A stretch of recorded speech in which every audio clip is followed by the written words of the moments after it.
Hello and नमस्कार everyone. मैं आदित्य भार्गव आप सभी का स्वागत करता हूँ हमारे अपने प्यारे से चैनल प्रबोध में। एंड अभी हम लोग लेकर आ चुके हैं एमएल एक्सपर्टीज प्रोग्राम जो कि प्रैक्टिकल बेस्ड है उसका नेक्स्ट लेक्चर। एंड अगर आपको ध्यान आ रहा हो तो हमने डेटा प्री प्रोसेसिंग करना शुरू करा था। एंड हमने पढ़ा था कि देयर आर 7 सब phases of data pre processing. उसमें से पहला सब phase importing the libraries, second one importing the data set, and the third one is separating dependent and independent variables. तो अभी हम लोग इसी थर्ड सब फेज को परफॉर्म करेंगे। So let's start the lecture.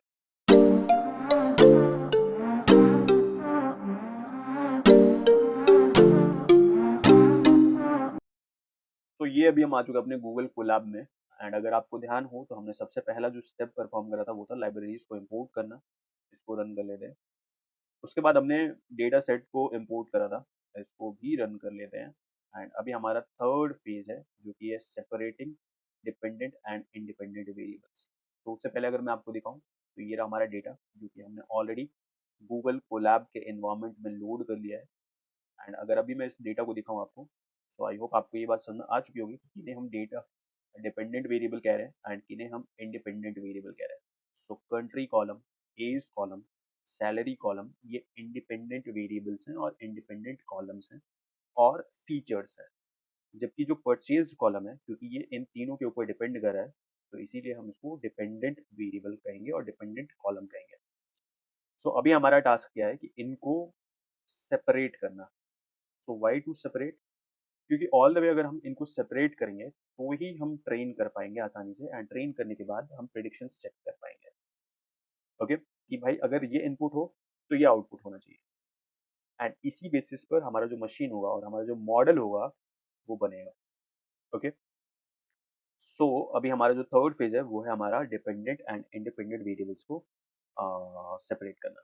तो उसके लिए अपन क्या करेंगे, सेम पांडाज लाइब्रेरी को यूज करेंगे। सो सबसे पहले अपन बना रहे हैं एक्स। एंड इस एक्स वेरिएबल में वो सारे के सारे वेरिएबल्स होंगे जो कि इंडिपेंडेंट है।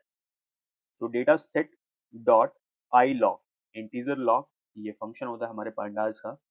एंड ये मदद करता है हमें बेसिक तौर पे सेपरेशन करने में। तो हम इसको क्या कमांड दे रहे हैं, हम इसको कह रहे हैं कि ऑल द रोज, अब कॉलन के न लेफ्ट साइड में कुछ है न राइट साइड में कुछ है। इसका मतलब ये कि बाय डिफॉल्ट ये जीरो इंडेक्स से लास्ट इंडेक्स तक सारे रोज को सिलेक्ट करेगा, कॉमा। सो पहले हमने रोज के लिए बात करा एंड अब हम लोग कॉलम के लिए बात करें। सो स्टार्टिंग में हमने कुछ भी नहीं दिया है। इट मीन्स बाय डिफॉल्ट ये जीरो इंडेक्स के कॉलम से कहानी शुरू करेगा। तो जीरो इंडेक्स का कॉलम कौन सा है? तो of course country column zero index पर है, then one, then two, then third index पर हमारा परचेज। तो हमें जीरो से थ्री तक जाना है। एंड ऑल द वे आपको इतना तो पता ही होगा कि इसमें जो भी इंडेक्सिंग कर दे हम वो फाइनल माइनस वन मतलब स्टॉप माइनस वन तक जाता है। तो अगर मैं थ्री लिखता हूँ तो ये सिर्फ टू तक ही चीज़ों को परफॉर्म करेगा। बट ऐसा भी तो कभी हो सकता है ना कि हमारे पास सिर्फ थ्री और फोर ना हो, शायद 20-22 कॉलम्स हो। तो हम क्या उतने कॉलम्स को काउंट करते रहेंगे? भाई एक ही कॉलम तो सेपरेट करना है ना। तो उसके लिए हम क्या करेंगे, एंड आमतौर पर वो भी देखने को क्या मिलता है कि जो हमारा डिपेंडेंट कॉलम है वो हमेशा लास्ट में होता है। तो हम क्या करेंगे यहाँ पे, वो चालाकी करेंगे एंड वो हमारा माइनस वन। सो इसका मतलब ये कि जीरो से माइनस वन तक जितने भी कॉलम्स हैं उन सबको यहाँ पे लॉक कर दो इन एक्स वेरिएबल। ओके, सो सारे रोज को लॉक करने के लिए हमने क्या करा, कॉलम लगाया था, कॉलन लगाया था। एंड कॉलन के ना स्टार्टिंग में कुछ वैल्यू डाला एंड ना ही हमने एंडिंग में कुछ वैल्यू डाला। तो इससे पता चल गया कि सारे रोज की बात हो रही है। कॉलम के लिए हमने क्या करा कि स्टार्टिंग वैल्यू नहीं डाला बट एंडिंग वैल्यू जो है वो माइनस वन लिखा। माइनस वन मतलब जो लास्ट इंडेक्स है उसको छोड़ के सारे कॉलम्स को हमने क्या कर लेना है, लॉक कर देना है। इसी तरीके से हम लोग क्या करेंगे, एक वेरिएबल बनाएंगे वाई जिसके अंदर सिर्फ हमारा डिपेंडेंट कॉलम होगा। तो data set dot I log, rows तो हमें सारी चाहिए एंड कॉलम के रूप में सिर्फ हमारा लास्ट कॉलम चाहिए। और इसी के लिए देखो मैंने यहाँ स्टार्टिंग कॉलम नहीं लिखा, मैंने डायरेक्टली माइनस वन लिख दिया बस कॉलम में। एंड उसके पीछे रीजन क्या है कि हमें सिर्फ यही एक कॉलम चाहिए जो कि है माइनस वन एंड यही हमारा all the way dependent column भी है। तो अभी हमने क्या कर लिया है कि दोनों को आराम से सेपरेट कर लिया है। अब सवाल आया कि सर हम कैसे माने, तो उसके लिए अपन क्या करेंगे, सबसे पहले एक्स को प्रिंट करके देख लेते हैं।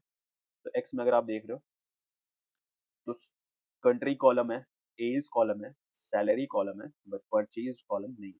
तो वो कहाँ है? तो वो मौजूद है हमारे वाई। सो वाई को अगर अभी हम प्रिंट करें तो आप देख सकते हैं कि वाई में हमारा परचेज कॉलम मौजूद है।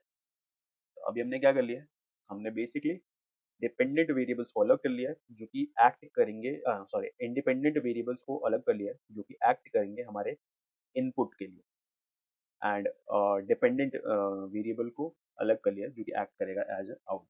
ये बिल्कुल वही वाली बात है कि हम बच्चे को क्या कर रहे हैं, बहुत सारे पिक्चर्स दिखा रहे हैं, एग्जाम्पल के तौर पे, एंड हमने पहली पिक्चर दिखाई, हमने पूछा बता भाई क्या है ये, बच्चे ने बोला कैट है ये।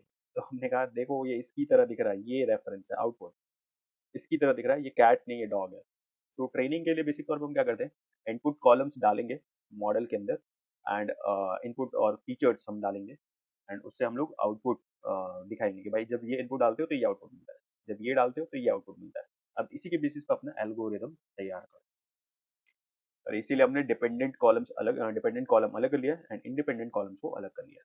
ओके, जो कि इंडिपेंडेंट कॉलम्स हमारे वर्क करेंगे as input and dependent column act करेगा as output. Okay, so I hope अभी आपको ये समझ में आ रहा होगा किस तरीके से अपन डेटा सेट के अंदर मौजूद जो डिपेंडेंट एंड इंडिपेंडेंट वेरिएबल्स होते हैं उनको किस तरीके से सेपरेट करते हैं। So for now let's say bye bye.